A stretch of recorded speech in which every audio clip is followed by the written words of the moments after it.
Welcome to another exciting adventure from Bob Foulkrod's Hunting Adventures. And this week we're going to South Africa, not only for plains game but for dangerous game, with Warthog safaris, one of my favorite people to hunt with in Africa, for a lot of reasons. A couple days ago we came into the community, fed 300 kids waiting for a dish of food and a piece of candy with big smiles on their faces. Today we're visiting the school themselves, where we're donating soccer balls and shirts and hats. It may seem like such a small thing to you, but trust me, over here it's a big deal. So I know you have lots of choices. Sit back and enjoy the show. Hopefully you can go to Africa yourself someday, and when you do, you may want to consider somebody that's giving back more than what they take. This is just one outfitter making one big difference here. You ask me where the meat goes and the food goes, right here we're going to start handing this meat out. This is things that we have taken from Impala to the lions, all the stuff that we've got on this weekend, right here, going back to the community again. And again, if that don't touch your heart, you're not human.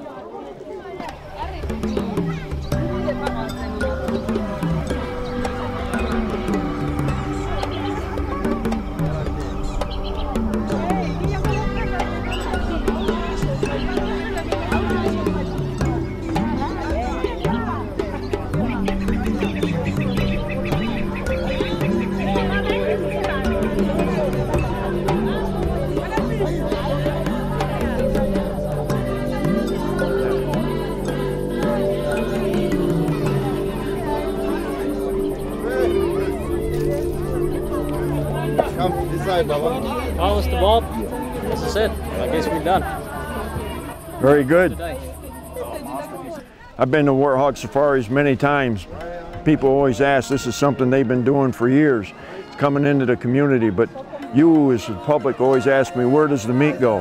Where does the food go? Well, right here's one example into this community. Every month they come in here and donate meat, just what you see served up today.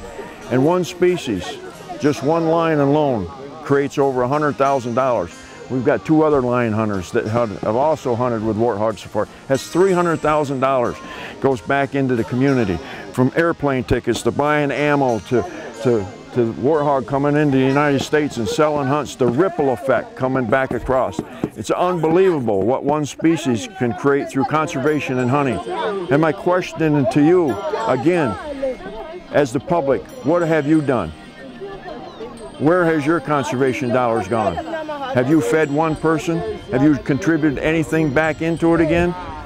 This is why we hunt animals and we hunt lions, because it creates a value. You take that value away and they're gone. Every single species that we hunt, we have done this to, through conservation. And again, you cupcakes that's out there, listen to this, I ask you, what have you done? Show me. We all want the same thing. 25 years from now, 50 years from now, we want to see the lions and our grandkids see it and hear the lions roar. That's exactly what we have done. But we have proven ourselves. Let's join together so we all know those lions are going to be here for the next generation.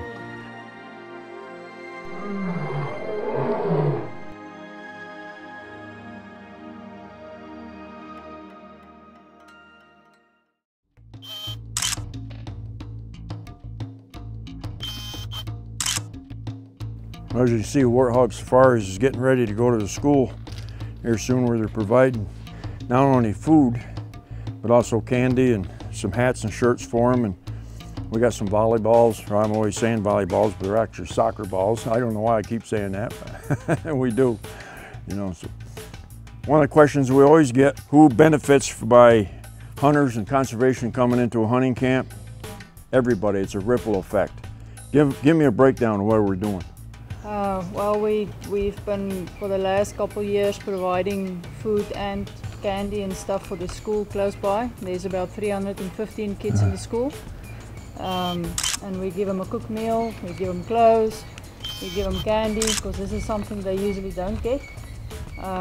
It takes a couple of days to prepare one meal for them, so it takes a lot of hands to help us, and a lot of meat is going for them. So yeah, it's fun. We enjoy it. So they'd be like a kid at Christmas time, wouldn't they? Yes, sir. Yeah. And if it wasn't for our clients, hunters coming to Africa, none of this would be possible. I mean, there's a lot of money coming from the States, from any other country. And if it's not for hunting, we would not be able to do this. We're feeding a lot of kids, a lot of families, a lot of people working for us, and if they don't have a job, none of this will happen. So I just actually want to thank our hunters that's hunting with us, clients that's been coming here for years. We appreciate everything they do for us. Yeah, exactly. I mean, just to think that you take a portion of what comes back in from hunters, now you turn around and give them a portion back again. I wish I could take every single child that graduates from high school, bring them over here to Africa and let you see how the other half of the world lives. I guarantee you would go back home and have a great appreciation in what America has. Welcome. We're down here at the school in this community, feeding approximately 300 and some kids, giving them soccer balls, wild game, food, clothing. This would not be happening without the hunting community, conservation. Without hunting, this would not happen at all.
Good.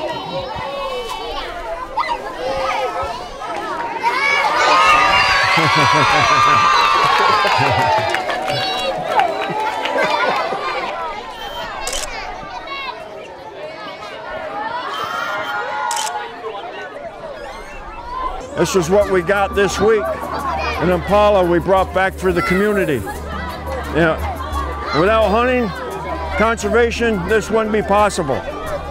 Right here. Fantastic. And again, Cupcakes, what have you done?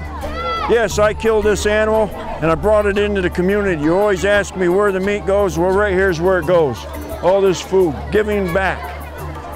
Right here, giving back.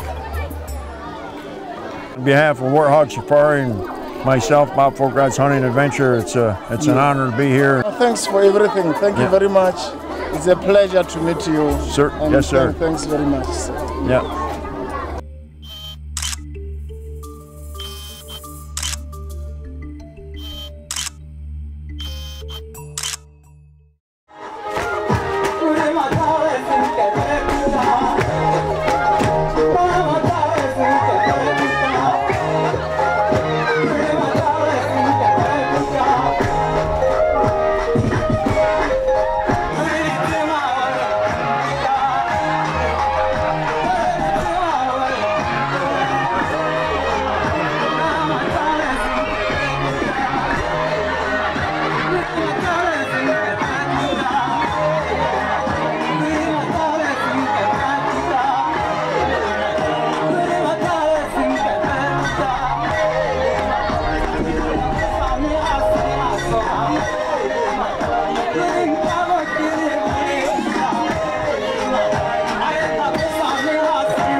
The demand for the African lion will never go away. It's been an ancient tradition by witch doctors and healers that the byproducts of the African lion has got healing values, and we can only speculate that the recent outbreak in poaching is for that demand. Well, Mr. Bob, you came to South Africa to hunt a lion this time around. As you know, we had discussed US Fish and Wildlife trying to make it very difficult for importation of lions. The South African Predators Association is condemning what you see here. This is poaching, and we are for conservation through utilization. And you have seen what we have been doing with communities this week. You've seen our contribution to social upliftment of communities and also our contribution to lions in the wild. I have told you about the projects that we have going with donating collars to lions in Zambia and Zimbabwe, and also the lions that we're hopefully going to be releasing pretty soon. You know, as you know, South Africa is one of very few countries that's lion population grew with, I think it's about 12 or 17% in the past 10 years. And that is because of people like myself and the South African Predators Association that keeps these animals in captivity, that's putting fences up, that's fending for them and making sure that we have lions left for our children and grandchildren to listen to and hear them roar in the future to come. I've been on several highs and several lows this week. High is going into the community and feeding and watching those kids have a plate of food, and going into the schools and donating candy and hats and shirts and volleyballs and everything, to hunting a lion and being on top of the world, to being at the lowest of low. Poaching, 2 animals totally wasted. Last week it was 12 lions, heads and feet cut off, that had to be totally buried. If this don't give you an emotional low, I don't know what will. This is poaching at its total worst. There is a reward out trying to find these folks. First they started with us rhinos, then it was the lions, and now it's the tigers. You can see that's not hunting, that is definitely poaching. I'm emotional right now, just like you probably are watching this. Just remember, I am a true hunter and a true conservationist. This is true poaching at its worst. A total loss for everyone, you and me.